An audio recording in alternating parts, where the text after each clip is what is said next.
고추장을 바른 바삭한 닭가슴살 위에 최씨의 김치가 만든 백김치를 얹다. 이는 유명 햄버거 체인 미국 본사가 신제품을 내놓으면서 하는 홍보 문구입니다.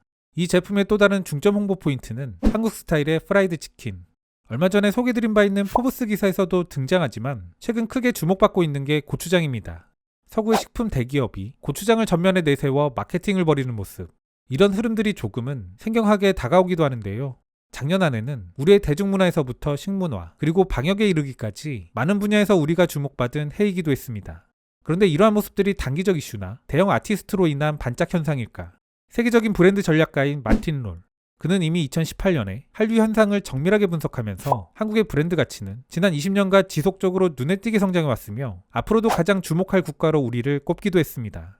그 이전으로 올라간 지난 2014년 덴마크 최대 일간지 폴리티큰에서는 무려 6개의 지면을 할애해 우리와 우리 대중문화를 조명하는 기사를 내기도 했습니다. 해당 기사에서 그들은 우리를 아시아의 문화 초강대국이라 평가했습니다. 오늘은 이처럼 조금 앞서서 우리를 조명했던 내셔널 지오그래픽의 기사를 가져와 봤습니다. 지난 2016년에 발행된 기사로 그 제목은 서울, 최첨단 한국의 멋짐. 전반부는 한국에 대한 설명 및 평가를 중심으로 이야기하고 후반부는 한국 여행기입니다. 기본적으로 서울 여행기의 형식을 취하지만 여행 자체보다도 우리를 설명하는 데 더 많은 지면을 할애하고 있는 기사.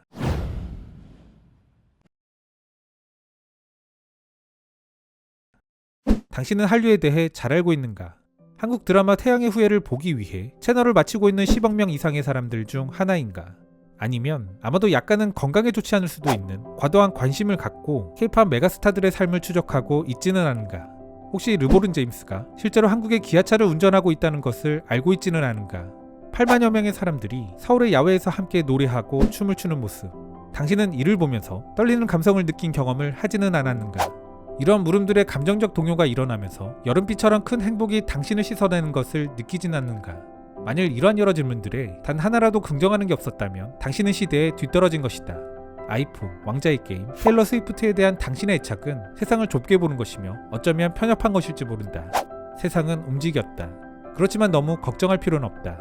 만일 당신이 조금 서두른다면 지금이라도 시대 정신에 탑승할 수 있다. 단지 당신의 시선을 한국으로 돌리기만 하면 된다. 오늘날의 한국은 쿨하다.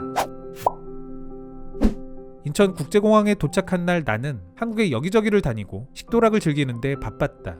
하지만 그 당시 북한은 핵무기를 가지고 세계를 위협하는 데 분주했다. 도발적인 헤어스타일을 한 정신병적인 독재자.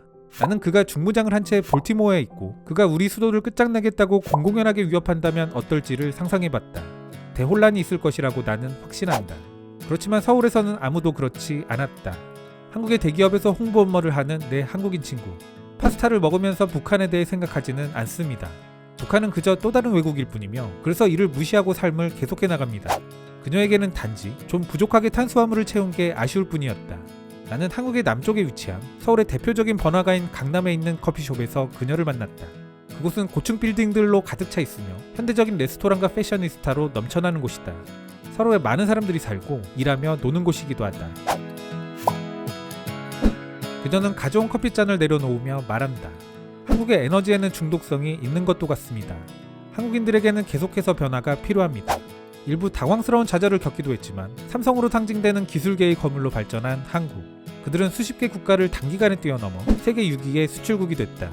변화에 대한 그녀의 말은 이런 한국의 성취에 대한 근본 이유를 설명해주는 듯하다. 오늘날 중국은 세계의 공장일 수 있다. 그렇지만 더 중요한 것은 대중음악에서부터 TV 드라마, 스마트폰, 바이오 의약품에 이르기까지 전 세계 사람들의 소비 생활에서 가장 앞선 것들을 결정하는 국가는 점점 더 한국이 되고 있다는 것이다. 그럼에도 불구하고 한국인들은 그들의 최근 역사가 얼마나 혁명적이었는지에 대해 스스로 잘 체감하지 못하며 내면화하지 않은 것처럼 보인다. 한국에서 회자되는 최근의 말들 중 흥미를 끈 것은 그들이 아시아의 이탈리안이라는 주장이다. 이탈리안의 특성이라고 일반적으로 받아들여지는 것들, 즉 표현력이 풍부하고 정서적이며 때로는 충동적인 것들이 한국인들과 비슷하다고 보이기 때문이다. 그런데 한번 생각해보자. 나폴리 시내의 밤 11시까지 사무실 조명이 켜져 있는가?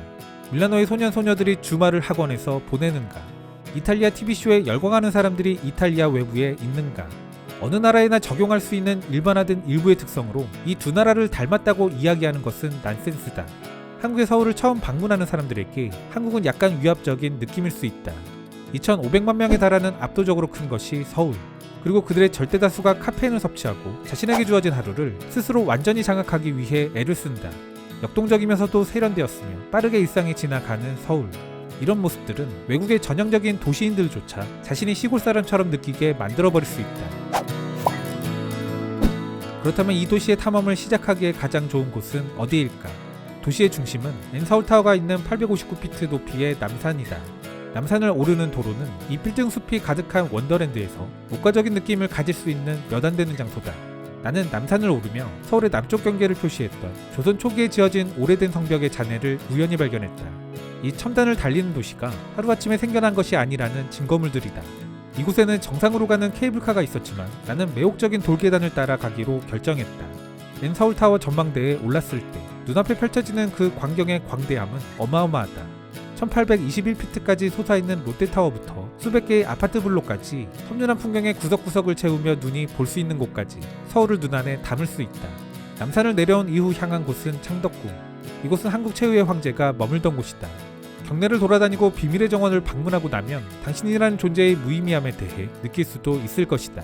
다음으로 향한 곳은 구비교체의 전통 한옥이 소중히 보존된 북촌 한옥마을이었다.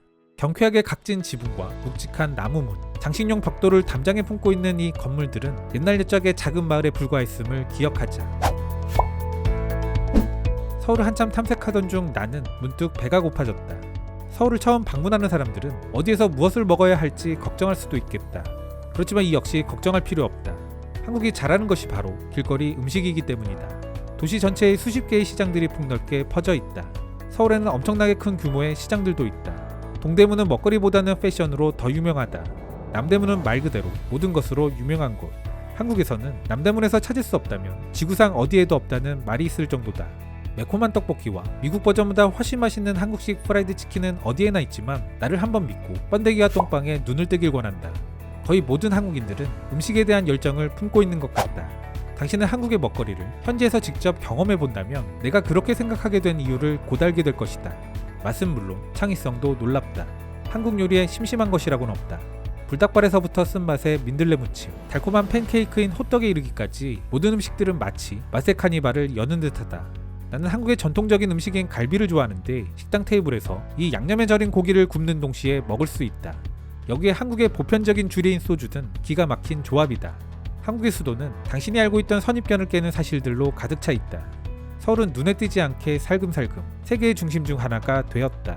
그리고 거대한 별이 되어 세계 구석구석에까지 에너지를 발산하고 있다. 여기 한국인들은 아름답다. 그렇지만 지금 당신도 그렇다. 당신은 한국에 도착했고 그것은 당신이 여기 세계의 중심에 있다는 것을 의미한다. 흐름에 올라타길 원하는가? 그렇다면 한국을 보라. 작년 8월 한국무역협회는 우리의 GDP 순위가 최초로 10위 안에 들어 9위를 기록할 것으로 예상했습니다. 이는 물론 코로나 여파 등이 큰 역할을 한 것이기는 하지만 언론이 잘 조명하지 않는 우리에게는 역사적인 의미가 있는 사건이라고 저는 생각합니다.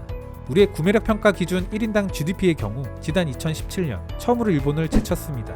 2019년 잠시 역전당하기는 했었지만 다시 재역전이 예상됐고 그 벌어지는 추세는 명확합니다. 우리와 인구, 경제적 측면 등 많은 면에서 비슷한 스페인 언론들에서는 우리에 대해 조명하는 기사들이 다른 유럽 국가들보다 더 많이 나오는 편입니다. 이는 지난 2014년 우리가 그들을 처음 제친 것이 큰 자극이 됐다고 저는 추정합니다. 일본에서도 PPP 추월은 꽤 큰 사회적 파장을 낳았던 사건. 우리가 주목받는 이유는 단지 단편적인 사건이나 이슈 때문이 아니라고 저는 생각합니다.